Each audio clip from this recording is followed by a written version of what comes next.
കഴിഞ്ഞ 14 മാസത്തിനിടെ മലയാള സിനിമയിൽ പിറന്ന റെക്കോർഡുകൾ എണ്ണിയാലൊടുങ്ങാത്തവയാണ്. ഒരു റെക്കോർഡ് പിറന്നാൽ മാസങ്ങൾക്കകം അത് തിരുത്തപ്പെടും, പുതിയത് പിറക്കും. മോളിവുഡിൽ അത്യപൂർവമായിരുന്ന പല ബോക്സ് ഓഫീസ് നമ്പറുകളും തുടർച്ചയായി വന്നുകൊണ്ടേയിരുന്ന സമയം. ഇതിൽ ലോക്കയിട്ട മലയാളത്തിലെ ആദ്യ 300 കോടി എന്ന റെക്കോർഡ് മാറ്റി നിർത്തിയാൽ ബാക്കിയെല്ലാം തകർക്കപ്പെട്ടവയാണ്. ഓരോന്ന് തകരുമ്പോഴും പുതിയത് സൃഷ്ടിക്കപ്പെടുമ്പോഴും അവിടെ കോമൺ ആയുള്ള ഒരേയൊരു പേര് മോഹൻലാലാണ്. എമ്പുരാൻ തൊട്ട് ദൃശ്യം 3 വരെ ആ ബോക്സ് ഓഫീസ് മായാജാലം തുടർന്നുകൊണ്ടേയിരിക്കുന്നു. വാഴയെ തൂക്കി ഇപ്പോഴിതാ ഇക്കൊല്ലത്തെ ഏറ്റവും വലിയ ഹിറ്റായി മാറിയിരിക്കുകയാണ് ദൃശ്യം 3. ആദ്യ 2 ഭാഗങ്ങൾക്ക് കിട്ടിയ പോസിറ്റീവിൻ്റെ അടുത്ത് പോലും എത്താതെ മിക്സഡ് റെസ്പോൺസും വെച്ച് 200 കോടിയും കടന്ന് ഇയർ ടോപ്പറാകാൻ മലയാളത്തിൻ്റെ മോഹൻലാലിനല്ലാതെ മറ്റാർക്കാകാൻ? 236 കോടി. ദൃശ്യം 3 തിയേറ്ററുകളിൽ നിന്ന് ഇതുവരെ കൊയ്ത കളക്ഷനാണ്. ബ്ലോക്ക് ബസ്റ്റർ സ്റ്റാറ്റസ് നേടി ഇൻഡസ്ട്രി ഹിറ്റടിച്ച വാഴയെ മറികടന്നുള്ള നേട്ടം. വാഴ ആ നേട്ടത്തിലേക്ക് എത്തിയതോ തുടരുമിനെ മറികടന്ന്. ഒരു സൈക്കിൾ പോലെ റെക്കോർഡുകൾ മാറി മാറി വരുമ്പോൾ അതിൻ്റെ ഒരറ്റത്ത് മോഹൻലാൽ എന്ന പേര് മാത്രം മാറാതെ നിൽക്കുന്നു. 30ാം ദിവസത്തിലേക്ക് കടക്കുന്ന ചിത്രത്തിൻ്റെ ആകെ ബിസിനസ് 330 കോടി കടന്നിരിക്കുകയാണ്. എമ്പുരാന് ശേഷം ഈ നേട്ടം കൈവരിക്കുന്ന മോഹൻലാൽ സിനിമ. റിലീസിന് മുന്നേ പനോരമ സ്റ്റുഡിയോസ് ചിത്രത്തിൻ്റെ തിയേറ്ററിക്കൽ റൈറ്റ്സ് വൻ തുകയ്ക്ക് വാങ്ങിയിരുന്നു. പുറത്തിറങ്ങി ഒരു മാസത്തിനുള്ളിൽ തന്നെ ജൂൺ 18-ന് സിനിമ ഇതാ OTT സ്ട്രീമിംഗ് ആരംഭിക്കാൻ പോവുകയാണ്. 2025 മാർച്ചിലെത്തിയ എമ്പുരാനായിരുന്നു ഈ ഒരു 14 മാസക്കണക്കിലെ ആദ്യത്തെ റെക്കോർഡ് ഇട്ടത്, അതും മിക്സഡ് റെസ്പോൺസ് വെച്ച്.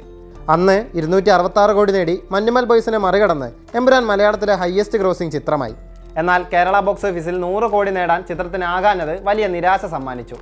ആ വിഷമം ഒരു മാസത്തിനുള്ളിൽ തന്നെ ഏട്ടൻ തീർത്തു.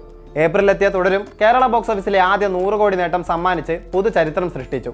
230 കോടിക്ക് മുകളിൽ കളക്ഷൻ നേടി ബാക്ക് ടു ബാക്ക് 200 കോടിയോടെ അന്ന് കേരളക്കര കണ്ടത് തുടർ പരാജയങ്ങളിൽ നിന്നുള്ള മോഹൻലാലിൻ്റെ തിരിച്ചുവരവായിരുന്നു. ആഗസ്റ്റിൽ ലോകയെത്തി സകല റെക്കോർഡുകളും കാറ്റിൽ പറത്തി. തുടരുമിട്ട 118 കോടിയെ മറികടന്ന് ഇൻഡസ്ട്രി ഹിറ്റടിച്ചു. ആഗോളതലത്തിൽ ആദ്യം 300 കോടി നേടി. എമ്പുരാനെ മറികടന്നു. പാൻ ഇന്ത്യൻ ലെവലിൽ ലോക കത്തിക്കയറിയപ്പോൾ മോളിവുഡ് വീണ്ടും ഇന്ത്യൻ സിനിമയുടെ നെറുകയിലെത്തി. ലോക കേരള ബോക്സ് ഓഫീസിലിട്ട റെക്കോർഡ് വാഴ 2 ഇക്കൊല്ലമെത്തി കടത്തിവെട്ടി ഇൻഡസ്ട്രി ഹിറ്റടിച്ചു. പറയാൻ വലിയൊരു സ്റ്റാർകാസ്റ്റ് ഇല്ലാഞ്ഞിട്ട് കൂടി വാഴയുടെ നേട്ടം അത്ഭുതപ്പെടുത്തുന്നതായിരുന്നു. അന്ന് വാഴയോടൊപ്പം റിലീസ് ചെയ്താൽ പരാജയപ്പെട്ടു പോകും, അതിനാലാണ് ദൃശ്യം റിലീസ് മാറ്റിയതെന്ന പരിഹാസമടക്കം നിറഞ്ഞിരുന്നു. എന്നാൽ ഇന്നിതാ അതേ വാഴയുടെ ആഗോള കളക്ഷനെ കടത്തിവെട്ടി മലയാളത്തിലെ ഹയസ്റ്റ് ഗ്രോസിംഗ് സിനിമകളിൽ 4ാമതെത്തിയിരിക്കുകയാണ് ദൃശ്യം 3. ആ ലിസ്റ്റിൽ 10ൽ 3 മോഹൻലാൽ സിനിമകളാണെന്ന് കാണാം. 200 കോടിയുടെ ലിസ്റ്റ് എടുത്താലോ ആകെയുള്ള 6 എണ്ണത്തിൽ 3ലും അതേ പേര് തന്നെ. ലോകയുടെ 300 കോടി ആര് മറികടക്കുമെന്ന ആകാംക്ഷയാണ് എല്ലാവർക്കും ഇപ്പോൾ. മിക്സഡ് റെസ്പോൺസ് ആയതുകൊണ്ടാണ് ദൃശ്യത്തിന് അത് സാധിക്കാതെ പോയതെന്നാണ് ആരാധകരുടെ വാദം. ഫുൾ പോസിറ്റീവ് കിട്ടുന്ന ഒരു മോഹൻലാൽ ചിത്രമാകും ആ റെക്കോർഡ് തകർക്കുകയെന്നത് ഒരു വിഭാഗം പറയുമ്പോൾ ലോകയുടെ 2ാം ഭാഗത്തിന് മാത്രമേ അതിന് സാധിക്കൂവെന്ന് മറ്റൊരു വിഭാഗം പറയുന്നു. എന്തായാലും ഈ പോക്കാണ് മലയാള സിനിമയുടേതെങ്കിൽ ആരുടെ റെക്കോർഡും അത്ര ഭദ്രമല്ലെന്നേ പറയാനാകൂ. ഓരോന്നോരോന്നായി തിരുത്തിക്കുറിച്ച് പുതിയ റെക്കോർഡുകൾ കൊണ്ട് മലയാള സിനിമ സമ്പന്നമാകട്ടെ എന്ന് പ്രതീക്ഷിക്കാം.